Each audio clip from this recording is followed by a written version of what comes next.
ဘောဇာတက္ကရာ1380ပြည့်နှစ်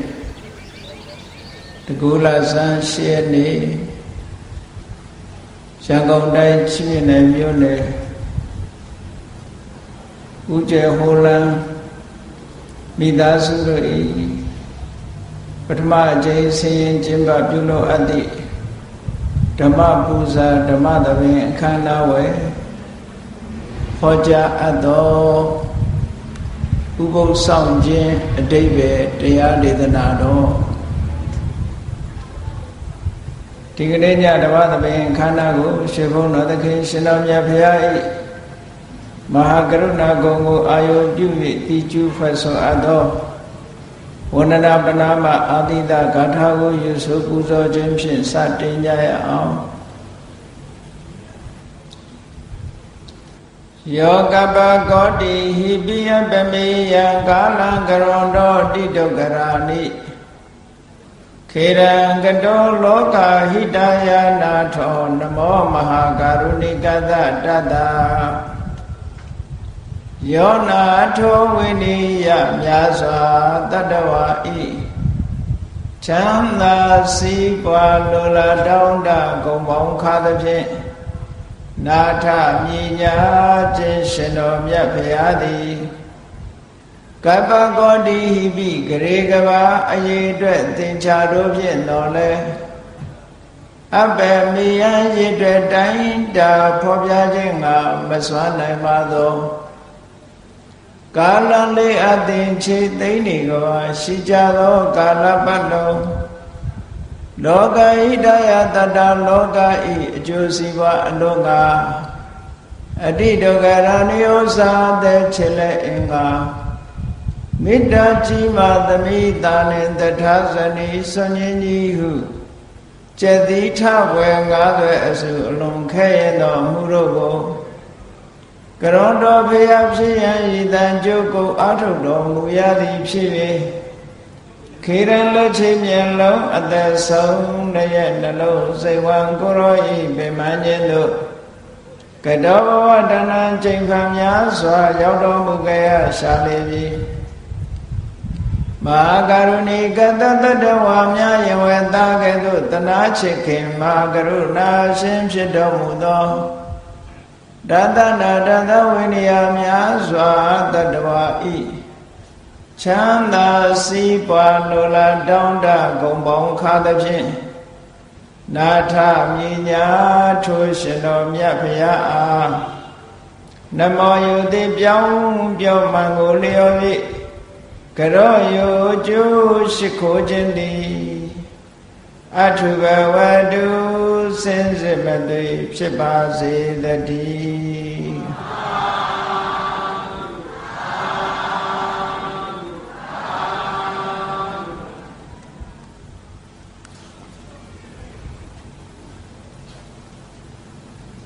ဥပုသ်ဆောင်ခြင်းအဓိပ္ပာယ်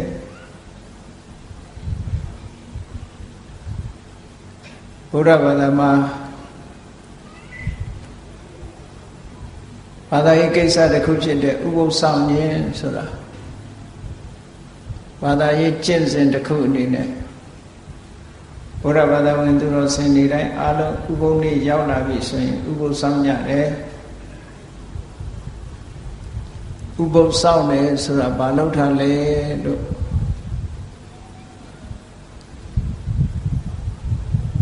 အလေးအနက်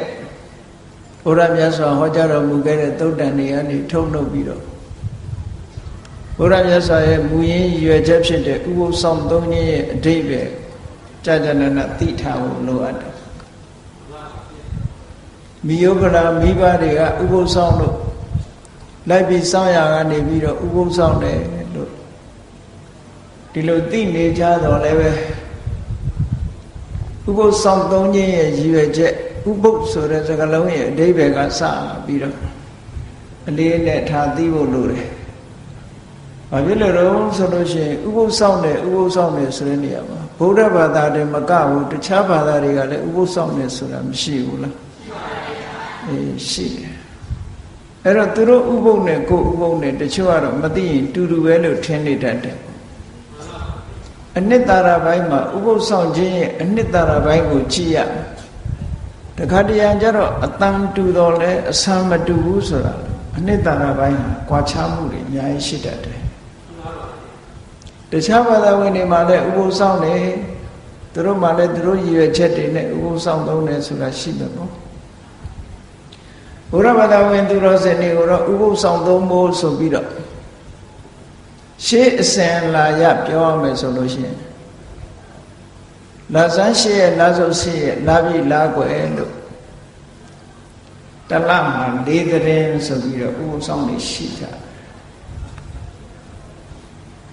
အဲ့ဒီတလ၄သတင်းဥပုသ်ဆောင်ရောမြမကဘူးပဋိစာဂရဥပုသ်ဆိုတာရှိသေးတယ်အကျိုးနဲ့အပူဆောင်တာဆိုပါစို့ဥပုသ်နေ့မရောက်ခင်တရက်ကကြိုပြီးတော့စောင့်တယ်ဥပုသ်ထွက်တရက်ကိုစောင့်တယ်ဆိုတော့အကျိုးအပူနဲ့တကွာဆိုတော့လာဇန်း9ရက်လာဇန်း10ရက်လာဇန်း9ရက်3ရက်လာပြီနေ့မှာဆိုလို့ရှိရင်လာပြီအဖိတ်နေ့လာပြီနေ့လာပြီကျော်တရက်3ရက်ထို့တူပဲလာပြီကျော်10ရက်မှာလည်းပဲ3ရက်လာကွယ်နေ့မှာလည်း3ရက်ဆိုတလားတလားမှာ12ရက်လောက်စောင့်တယ်ဥပုသ်နော်အဲ့ဒါလို့အကျိုးအပုံနဲ့တကွာစောင့်တာပဋိစာဂရဥပုသ်လို့ခေါ်တယ်ပေါ့ရှင်းသူတော်စင်တွေကအဲ့ဒါလို့ဥပုသ်ကိုစောင့်နေရှိကြတယ်မြန်မာနိုင်ငံမှာလည်းပဲရှေးပိုင်းခေတ်ကာလတွေမှာဆိုလို့ရှိရင်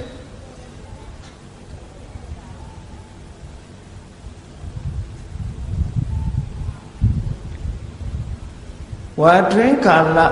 3လလုံးလုံးဥပုသ်ဆောင်တယ်ဆိုတာမျိုးလည်းလုပ်ကြတယ်ရှေးသူတော်စင်တွေဝါတွင်3လမှာနေ့စဉ်နဲ့အမျှသီလဆောက်တည်ပြီးတော့ဥပုသ်ဆောင်ကြတယ်ပါတိဟာရိယပက္ခဥပုသ်တို့ပါတိဟာရိယဥပုသ်တို့ပဋိစာဂရဥပုသ်တို့ဒီလိုဥပုသ်ရက်တွေဟာတာမန်ရက်မြတာမကဘဲနဲ့တိုးချဲ့ပြီးတော့ဥပုသ်သီလကိုစောင့်တည်ကြတယ်ဒါကရက်နဲ့ပတ်သက်ပြီးတော့ရှေ့ရဆောင်အ ਨੇ ဆုံးတော့တလ၄သတင်းဆိုတာဥပုသ်ဆောင်လေးရှိကြတယ်ဥပုသ်ဆောင်တာဆိုတာပုရုဇဉ်ပုဂ္ဂိုလ်တွေမှဥပုသ်ဆောင်တာမဟုတ်ဘူးမြတ်စွာဘုရားလက်ထက်တော်အခါကာလတုန်းက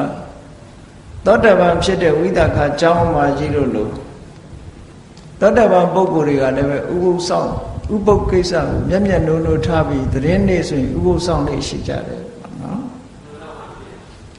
ကဲဒါဖြင့်ကောင်းပြီဥပုသ်ဆိုတာဘာကိုပြောတာလဲလို့ဥပုသ်ဆိုတဲ့စကားလုံးကမြန်မာစကားစစ်မဟုတ်ဘူး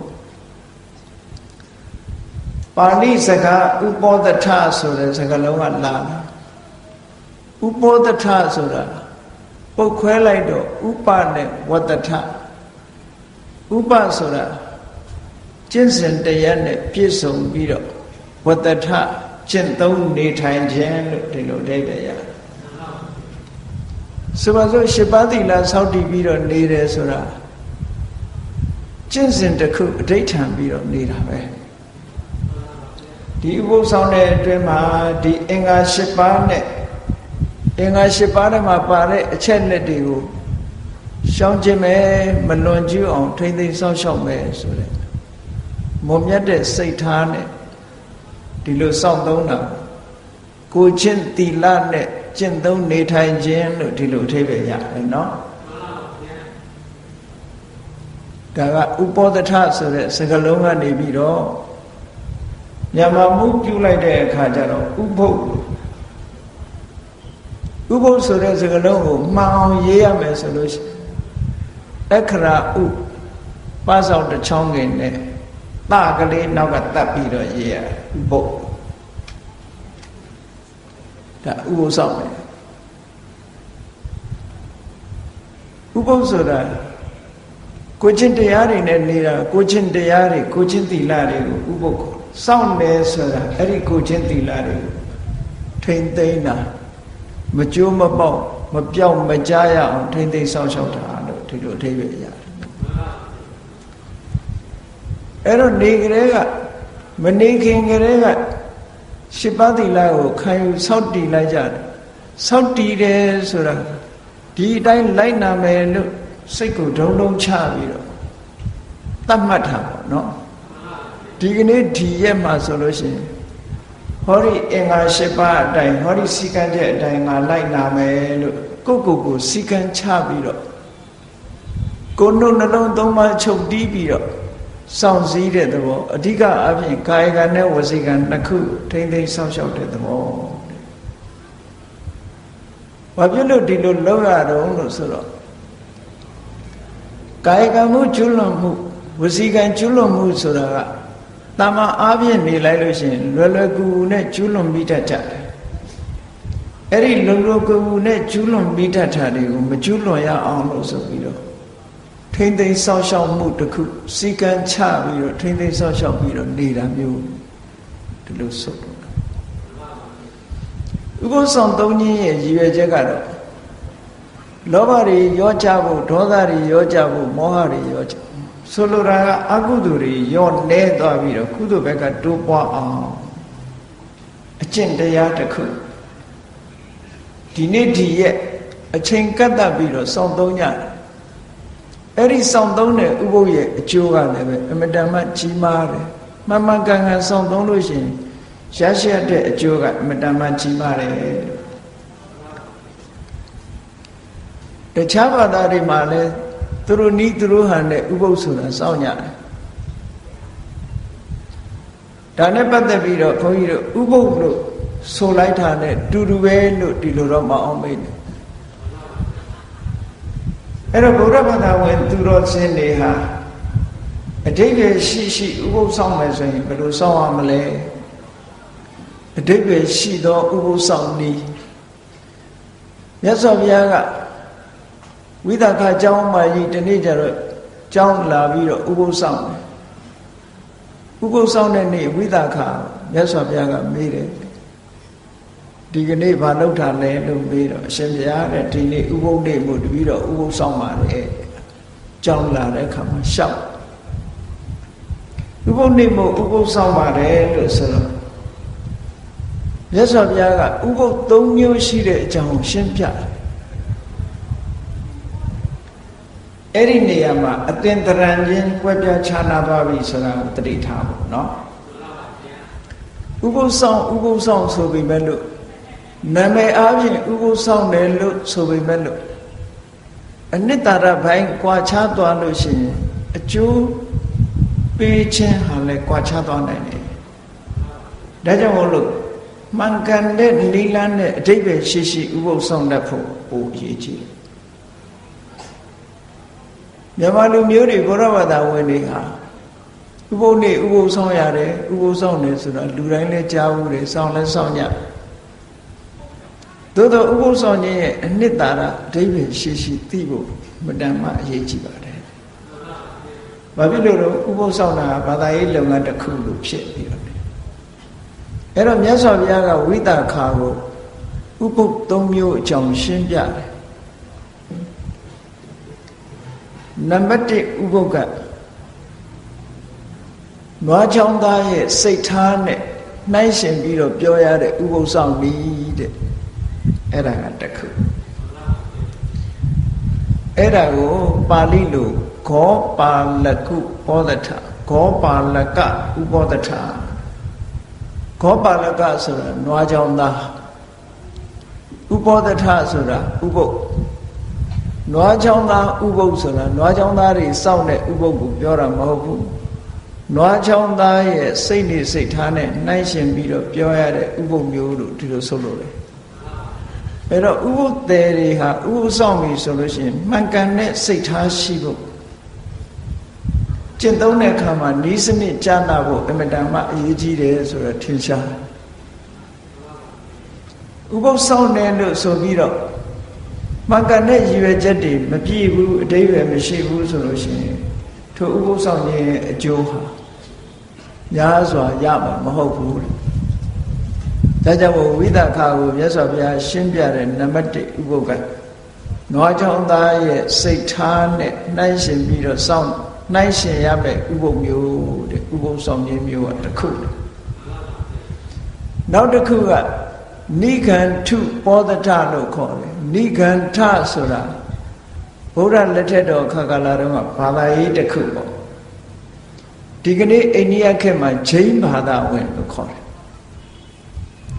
ဂျိန်းဘာသာလို့ခေါ်တယ်ဘုရားမြတ်စွာလက်ထက်တော်ကတော့ဂျိန်းလို့မခေါ်ဘူးနိဂန္ဓလို့ခေါ်တယ်အဲ့ဒီနိဂန္ဓ